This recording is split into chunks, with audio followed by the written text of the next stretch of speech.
Happy July 4th weekend and welcome to BNEWS Weekly. I'm Phil Gallagher along with BNEWS producer Sydney Bowles, BNEWS reporters Robert Paris and Chris Flaherty, Peter Brown with the weather, Marge Jetman with senior news, and Gretchen Carey with community calendar. Thank you for joining us. A much anticipated second vote on a senior housing development was postponed this week. The project, which would include more than 20 units for people over the age of 55, including about 6 units reserved for low-income seniors, was initially voted down in January, but one board member was absent. The developers requested another vote with the full board. At Monday's Select Board meeting, Select Board Chair Mike Runyon, who had previously said he was in favor of the project, was absent. Those in favor of the project have said it would add necessary housing for seniors who want to downsize, while those opposed have said the steep grade of the access road and the remote location makes the site the wrong location for senior housing. An online petition against the development has garnered more than 500 votes. The vote would not authorize the project unilaterally. Rather, it would sign the board onto a letter of support to the state agency that could approve or deny the project. The vote has been tentatively rescheduled for the next Select Board meeting on July 17th. Burlington should hire a communications director and create its own government newsletter. Those are the findings of a report from UMass Boston's Edward J. Collins Center for Public Management. Burlington commissioned the report back in June of 2022. The Collins Center in February presented a phase 1 of its research, saying Burlington silos its communication into separate departments and lacks a central communication strategy. On Monday, Collins Center associate Karen Canfield fleshed out those findings, saying Burlington had, and quote, internal structural issues that impede the improvement of your town's communications, end quote. Here she is. I think that you'll find when you dig through the plan itself that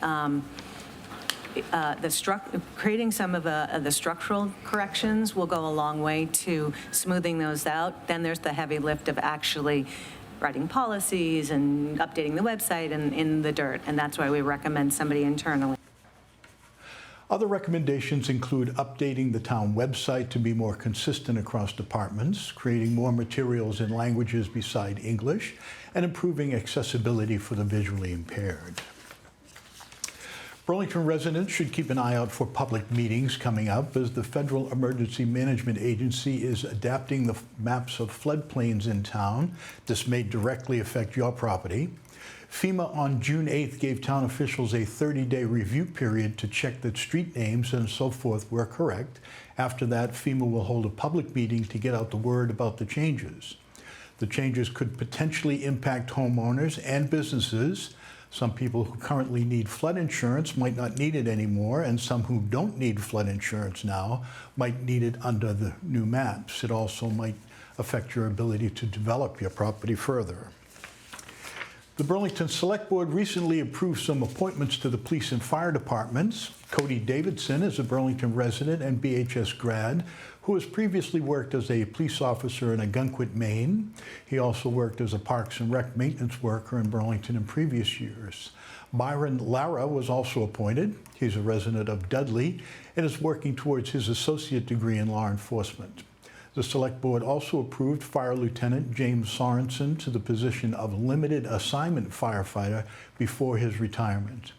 A limited assignment firefighter allows former members of the department to work special details if a permanent firefighter is unavailable.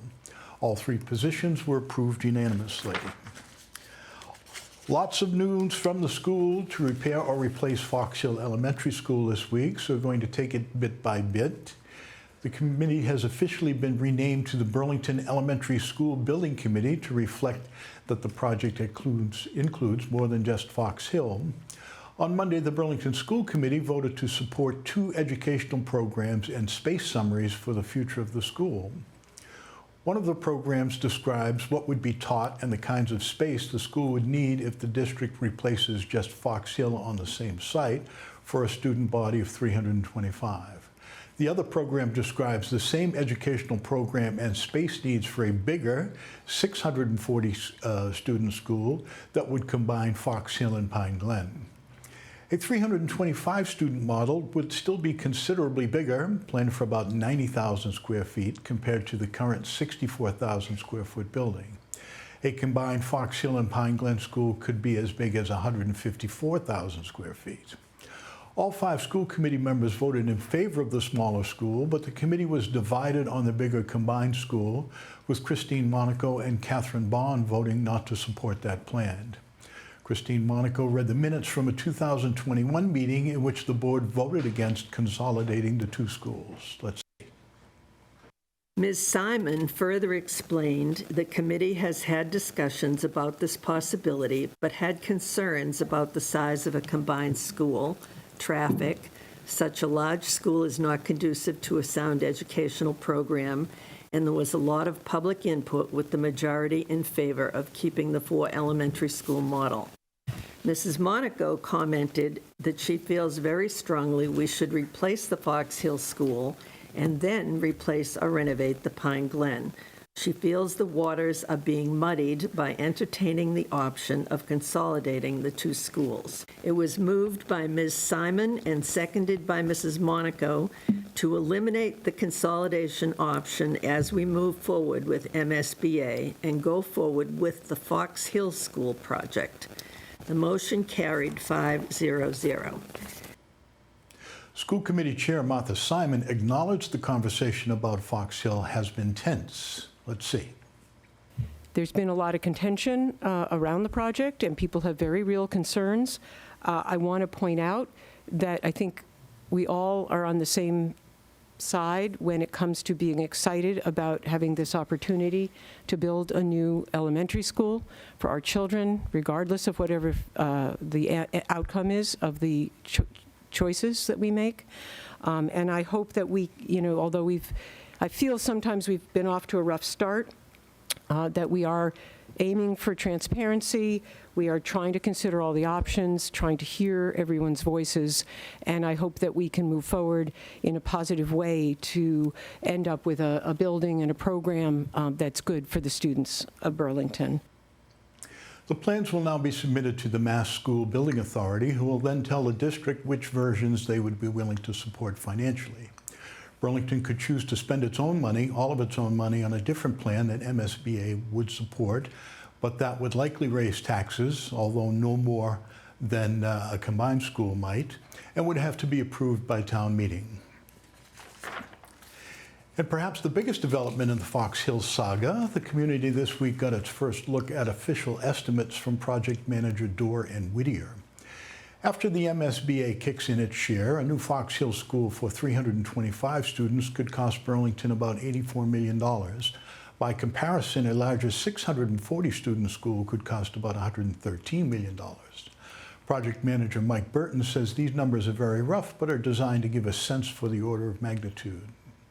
So again, this is to get you in a ballpark, because strategies need to be implemented. We need to study impact to taxpayers. There's a lot of behind-the-scenes work that needs to happen now. And again, this is the starting point, and it's going to evolve quite greatly as we proceed. In general, the MSBA reimburses about 49% of a project, but there are lots of costs that are ineligible for reimbursement, like legal fees, moving costs, temporary modular classrooms, and construction costs above a certain cap. It's not yet entirely clear what the cost options would mean for taxpayers, but rough estimates from the Ways and Means Committee show that the median household could see an increase of anywhere from $240 to $562 per year over the life of the loan, mostly 20 years. I want to play you a longer clip now. This is School Building Committee Chair Melissa Massardo laying out the stakes and the next steps now that these numbers are available. The elected town representatives of Burlington town meeting ultimately vote to fund the project. And if any or part of these projects need a debt exclusion, the voters also will vote on the funding of the project. If the project does not pass, we get no school. Not let's come back and change the school or make it smaller, make it bigger. We get no school. And we go back in line with MSBA to submit for the 14th or 15th or 16th time. So there's no shoving any schools through. There's no backroom deals. We need to find an option that works for everyone, that supports the education of our students, which we know is the #1 priority, but the town has to decide together what the right way forward is, and it needs to fit into the larger puzzle of also a high school, a police station, etc. Next, a financial working group that includes town and school leadership will dive deeper into the numbers, identify taxpayer impact, and establish a bonding strategy. The School Building Committee is holding a community information session on July 11th to share information. Burlington's Hindu temple celebrated its annual procession of temple deities this weekend, a smaller version of an East Indian ceremony that can attract millions in the original temple in Puri. BNEWS producer Sydney Bowles has the story.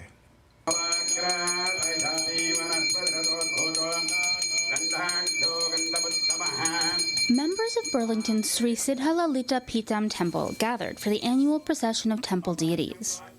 Priests purified the deities, placed them in a decorated carriage, and journeyed about 1.5 miles through Burlington.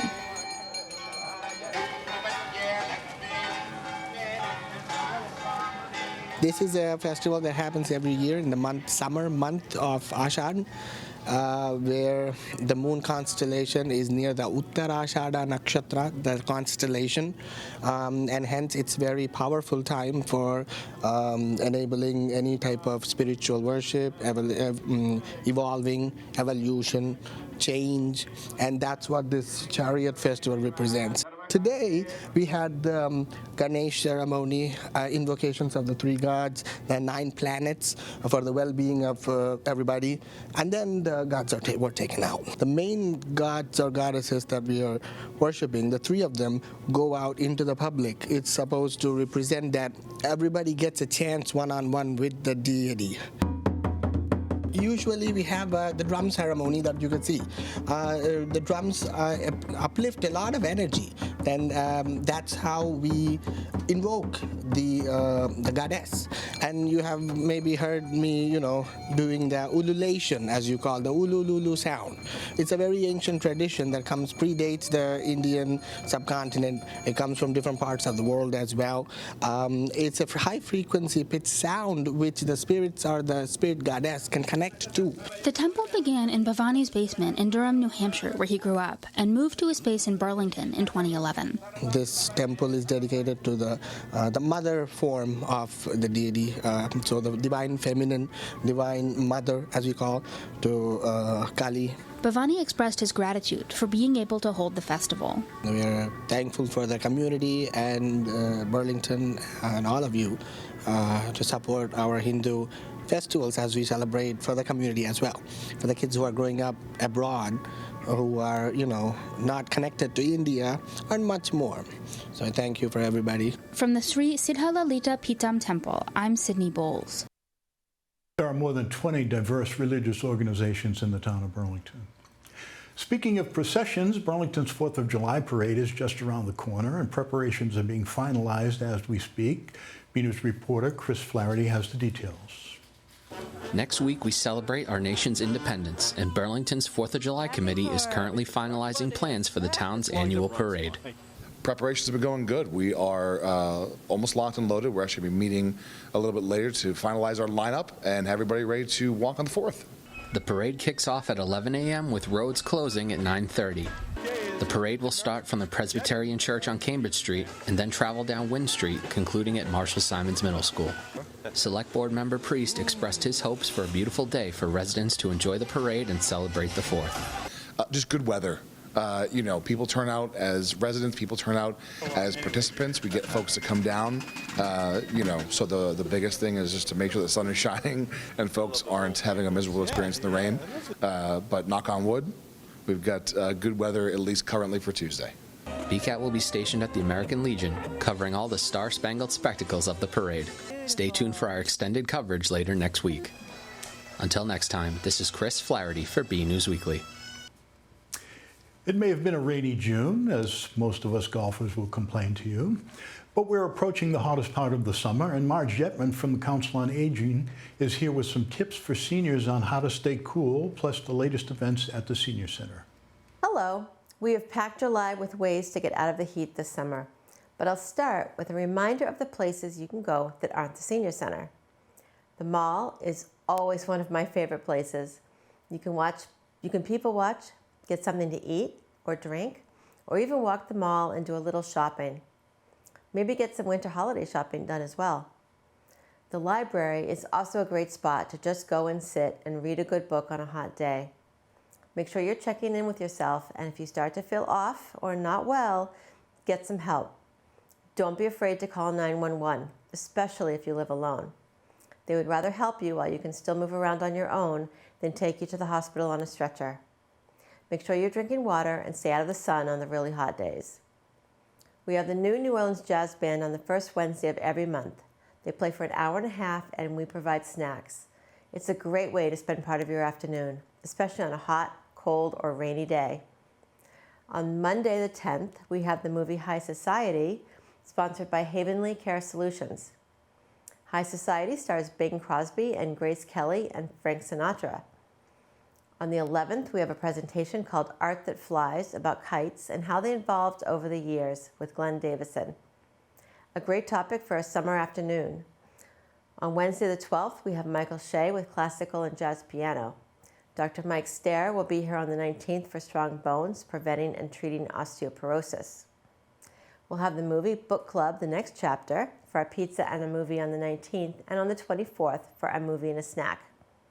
Book Club The Next Chapter stars Jane Fonda, Diane Keaton, Mary Steenburgen, and Candice Bergen. We have Denise Doucette returning with her show, Places I Call Home, on the 25th. If you missed her last time, now's your chance. She blew us away when she was here last year. Please note that the Grief Support Group will not meet in July, but will return in August on the 9th. The walking group makes its switch to 8 a.m. for the summer months because of the heat beginning July 6th. We know it's early for many, but we'll go back to 9 a.m. in September. The Board of Health will be running a Matter of Balance class in the fall. The class consists of a 2-hour session for 8 weeks and runs September 8th through October 24th. If you are interested in this really helpful class, call the Board of Health at 781-270-1955. That's all for now. I'm Marge Jetman, and I hope to see you at the Senior Center. Some of Burlington's youngest athletes have been building their skills at a lacrosse clinic. BNEWS reporter Robert Paris brings us this report. Hey everyone, we're down here at Varsity Field, and as you see behind me, you see Burlington Lacrosse, and they're having a special youth clinic for lacrosse and basically showing them all the kids' skills and sort of stuff like that, so we're gonna go inside and see what's happening. The Sticks were in full action at the Red Devil Lacrosse Clinic, led by head coach of BHS Lax, Brendan Manny. It's been real good. We've gotten real lucky with the weather. I know it's been raining, but it hasn't been raining during our clinics, so we've been able to spend our 90 minutes working with the kids and making sure that they're getting a lot of skill development, skill and drill, and some fun. And we have about 60 players who showed up for it, which is nice. And we're just really excited, again, building from the bottom up. I got to speak with some of the athletes who took part during the clinic and found out what they love about the sport of lacrosse. It's pretty fun. The competition is good. It's fun. My teammates are really good. There's good competition with my teammates, and I like playing them. My team's really good. They score a lot of goals. The instructors of the clinic came from all over, and we're excited to see what the next generation of athletes brought to the turf. So the great thing is we have our counselors here. We have former players who are in college playing, one at University of Massachusetts, Amherst, one at University of Massachusetts Lowell, Burlington High School alumni, and then the rest of the counselors are current. I'm just lucky that I get to be part of it, which is great for me. I get to learn from them, and I get to watch our guys teach the younger kids. I think these kids are super outgoing, super fun to be around, and you just foster a lot of great relationships that you hope to continue throughout high school. From outside Varsity Field, I'm Robert Paris for BNews Sports.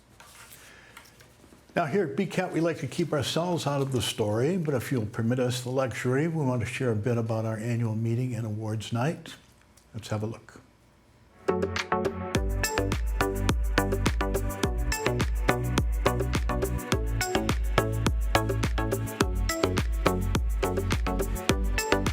It was a night filled with fun and excitement for the Burlington Cable Access's television annual meeting and appreciation awards night, which began on the red carpet with hosts Arushi Daima and Anthony Matos. Many awards were given out. Most notably was the first ever Founders Award. For 40 years, board member and volunteer Phil Gallagher has been involved in local access programming and has hosted over 2,000 programs. Phil reflected his time at BCAT. BCAT today is present in covering every aspect of Burlington. Now with the expansion into various forms of social media, we are worldwide. It's been my great pleasure to be associated with such a wonderful group of leaders, staff, and volunteers for the past 40 years. In a special tribute, BCAT honored former engineer Richard Dick Linder, who was part of the staff for 20 years. Linder was involved with the design of Studio A. Linder passed away at the age of 87 last year, and he will be missed by all. Other awards included News Reporting Excellence, Photo of the Year, Enthusiastic Newcomer, Production Excellence in a Series and Special, Excellence in Field Talent, and Producer and Podcast Excellence. Chris Flaherty's Christmas Lip Dub was a surprise for Outstanding Production Short. Wow, you caught me off guard here. All I gotta say is thank you, and here's to the world's greatest dad. 10-year milestones were recognized for Something to Talk About with Linda McNamee and Rapping with the Rep, hosted by State Representative Ken Gordon. Over that time, we've been able to provide not only that type of information, but we've been able to bring people in that can address and help us with some of the issues that we're facing.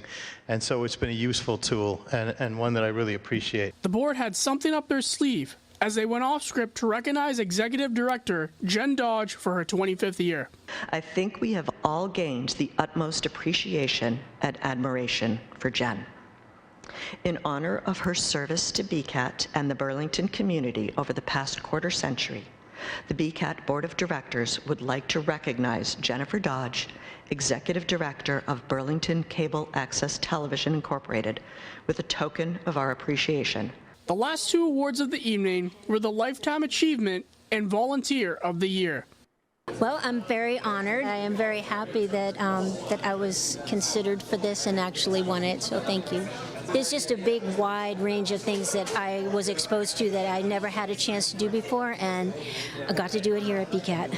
And what I found was an amazing group of people, and I feel so lucky that I met the BCAT team. They started me on my path and taught me everything, and there's still so much more to learn. What a great night it was, as many people were remembered and honored for their dedication to Burlington Cable Access. From the Fogelberg Auditorium, I'm Robert Paris for BNEWS Weekly. My thanks to the BCAT staff for that recognition. Let's see if we might see a little less rain this week as we check in on weather with Peter Brown, and stay tuned for your community calendar with Gretchen Carey. Well, hello everyone, this is Peter Brown with Ultra Weather for the next 7 days. Here we are, we've made it to the official start of summer. We're about a third of the way through meteorological summer, and starting out our period on Friday, we're going to be seeing temperatures a little bit cooler than average. Our average highs at this time of the year should be in the mid-80s. Again, very similar to like we've been seeing over the past week and a half or so. Very cloudy out there, very humid, and just mild. As we start to move into July, our daylight is going to start getting shorter. So as you go ahead, let's take a look at the Climate Prediction Center is calling for us in terms of temperatures and precipitation over the next 7 to 10 days. And looking at our temperature map, they're calling for us to have a chance of above average temperatures. That I'm not really seeing quite as much. I think it's going to be more on the side of average to slightly below average again, with that cloud cover around and a lot of showery conditions. And looking at our precipitation chances, this is nothing new than what we've been seeing over the past month or so. Above average precipitation, I think that's definitely going to pan out as we go through the next week or so. So as we go ahead, let's take a look at those 7 days of weather coming up, and this will be including that all-important 4th of July forecast as well. starting our period on Friday, pretty much right through to next Thursday. What you see is what you get out there, everyone. What we've been seeing in the Burlington area over the past couple of weeks, very showery, some spotty, heavy rain showers here and there each afternoon, maybe a chance of some thunderstorms, maybe some small hail with those storms, and temperatures pretty much staying between the upper 70s to mid 80s and not really deviating much from that. The only chances of when it might get a little bit cooler is actually on the 4th of July itself, where we have a weak low pressure center moving to our east, which will bring those winds in off of the ocean. So we may see our temperatures knocked down to the lower to mid 70s. So nothing like the heat that we saw last July so far, and doesn't look like any of that intense heat is going to be heading towards the Burlington area anytime soon as we keep this really cloudy and humid pattern in place. So everyone, get out there, enjoy the weather, happy 4th of July, and have a great week. Hi, I'm Amy Poehler, and you're watching BCAT. Go Red Devils.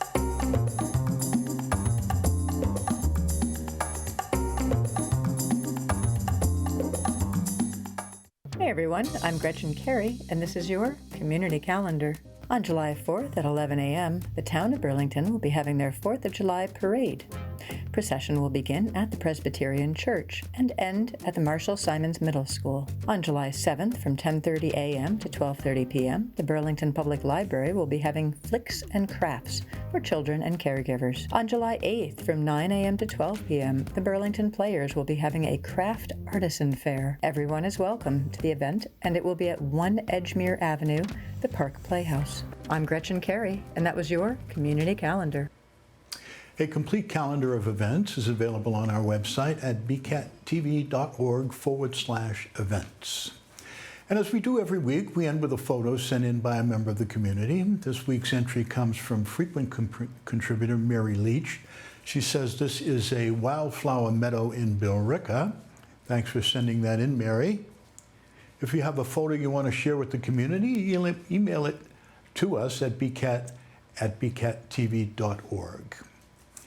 Okay, that's it from the news desk here at BNEWS Weekly. And as we go out, we'd like to share some photos from last week's gala BCAT event. Please have a safe and happy holiday, a July 4th holiday. Thank you for joining us.